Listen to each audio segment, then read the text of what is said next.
We're here, Gamereactor is here at Paris Games Week, and I'm here with Matt Birch, developer behind Shadow of the Beast. The game, of course, was unveiled at Gamescom in 2013, just when the PlayStation 4 was announced, and now it's still here. But you've brought a new level to show us here. So can you tell us what kind of level we're looking at here today? Yeah, well, I mean, this is another one of those like little magic moments for me and the team, because we're quite small, and as you say, we announced it quite a long time ago, but we can only get through work so fast. But this level's really special to us because it's really kind of our tribute to the very first impression that we got from the original game, and we wanted to make sure that people saw this level because we've shown the arid level that we'd done in our concept trailer at Gamescom. And we showed how that had been turned onto a PlayStation 4. But this level is just so wildly different to that. It's, all lush green grass. It's got the shattered moon in the sky. It's got these incredible airships that fly in, which were very much part of my sort of impression when I was a kid. And getting that and putting that forward for players to see is, hopefully provides such a hugely different image of the game that people will get interested and see and say, wow, cool, this could be amazing. So, as you mentioned, the new level here, this with the grass and the beautiful sort of sci-fi, almost fantasy-like landscapes, are very different from the arid level you show. Why is it that there is such a difference between the two areas that you're showing? Well, I mean, that we've got very sort of meta reasons for that. I mean, this is the very first level that will appear in the game, and this is very much about Arboron going in and essentially destroying paradise. So it has to be this beautiful thing. But one of the things that I think it really starts to illustrate is the philosophy we've taken regarding the levels in the game. We're trying to make sure that every single level feels totally different to every other level that we put in the game. So you see this one and you see the arid one, so you see these two really high contrast images, and hopefully when you see some of the other levels, you're going to see each of those in the same way and go, whoa, okay, so that's completely different to both of those levels. And it's been in retrospect, I kind of think, what were we thinking? This is crazy, because we spent so long getting the grass right on this level. And we spent so long getting the sand right on the arid level. And we can't use them again because we want to make sure every single level feels totally different to the others. So, yeah, a couple of reasons there, but hopefully it gives you an idea of what we're trying to do. So, as you mentioned, this is the very first level that will appear in the game, and also our very first glimpse of some of the story elements that will be, hopefully, a big part of the experience. Can you perhaps provide some context for what we will experience as Arboron in the world when we enter it? Sure. So this first level is very much trying to spell out the very basics of what motivates Arboron and what's happened to Arboron. And the mage that you see who's in control of Arboron initially,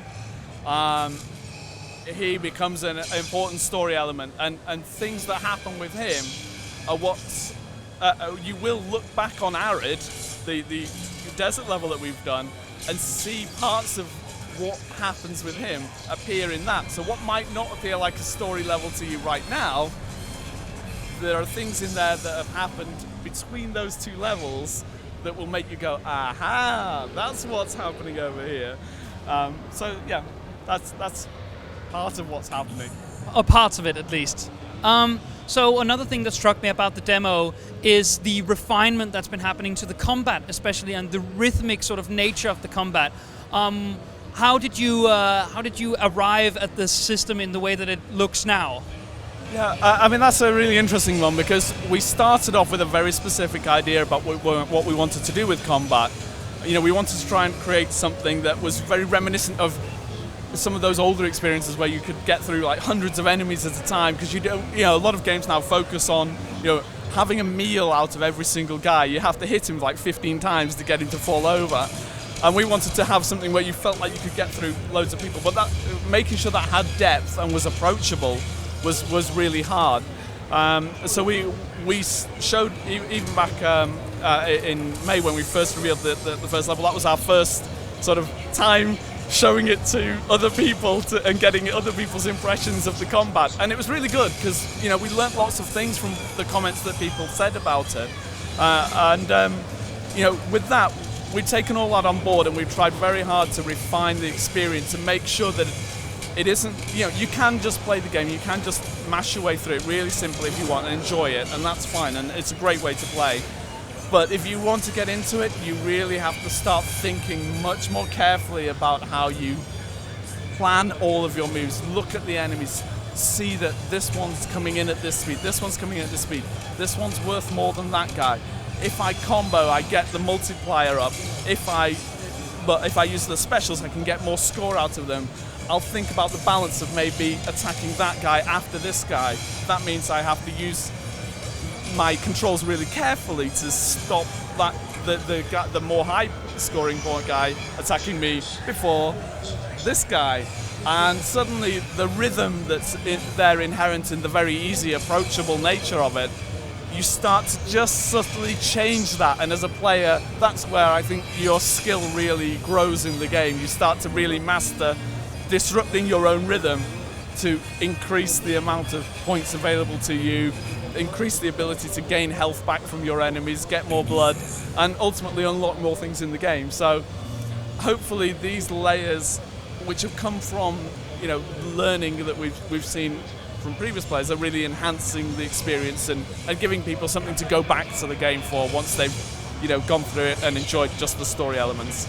So one of the things that you briefly touched upon here was the mention of unlocks, and also players going back to the levels to replay them in order to get a higher score, maybe even compared to your friends.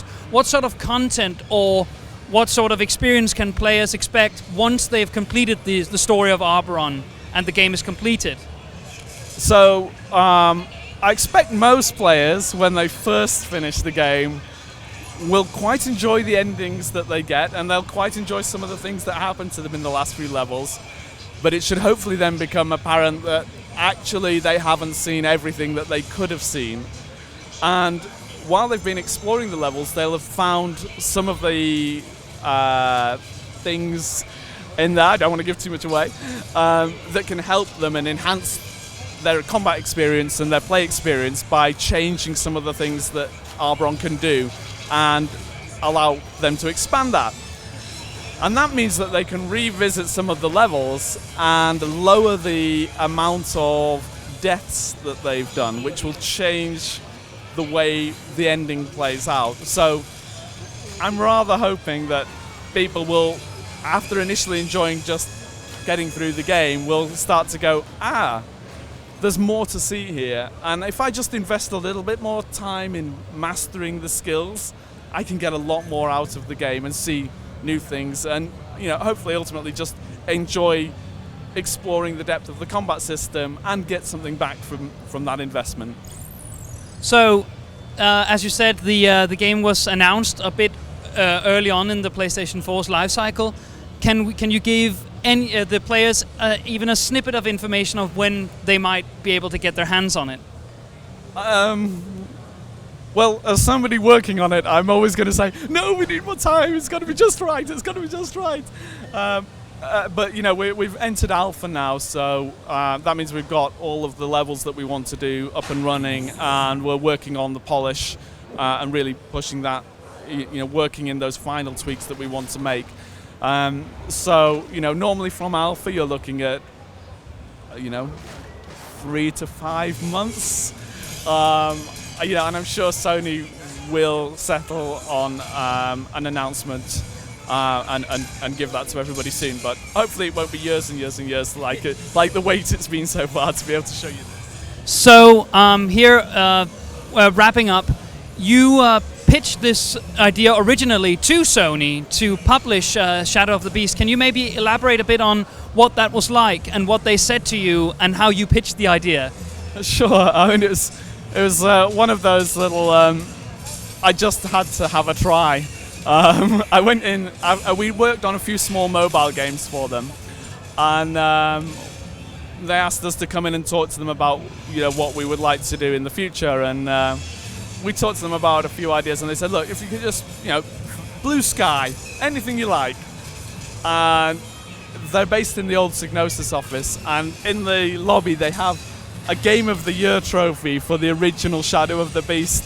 And as a kid, it was one of those games that completely sucked me in and just made my imagination come to life. And I turned to them and I said, look, from what I've heard of the PlayStation 4, that what I imagined when I was 16 could appear for gamers today, and hopefully I can inspire them with Shadow of the Beast the way it inspired me.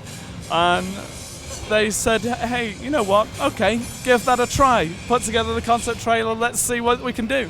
And it was just like, well, that was a bit of an off chance, but I'll take it. It's a dream come true, to just be able to look at something from my childhood and be able to work on it and put all my passion into it today. So, yeah, it was a golden ticket day, Just amazing that they said yes to even going and having a look at it from a 26-year-old game that had been sitting on the shelf. So, really just, thank you, Sony, for the help.